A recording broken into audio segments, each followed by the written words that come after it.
Welcome. In this video, I'll show you exactly how to allow WhatsApp Web for USB devices on your PC using the latest update.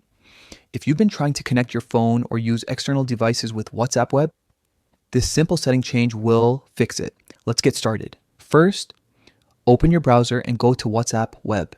You can do this by typing the official web address into your browser's address bar or selecting the shortcut if you already have it saved. Once the page is open and loaded, make sure your WhatsApp account is connected and ready.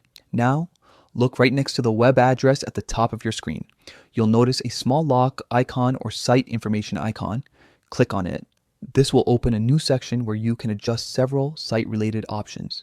From here, choose View Site Information. Next, look for the Settings option in this menu and click on it. This will take you to a window that shows all the permissions related to this site, including camera, microphone, and device access. Since the new update now offers better USB control, this is where you'll find the new setting. Under the Permissions section, click on More Settings Permissions.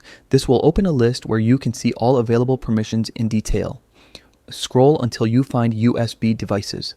This is the key setting that controls whether WhatsApp Web can communicate with USB devices connected to your computer. Once you've found USB devices, click on the drop-down menu next to it and select Allow. This immediately enables USB device access for WhatsApp Web so you can connect supported hardware without any issues. After adjusting the setting, simply refresh your WhatsApp web page. The change should take effect right away, allowing smooth connection with your device. And that's it. You've successfully allowed USB device access for WhatsApp Web on your PC. It's quick, easy, and keeps your setup running with the latest WhatsApp features.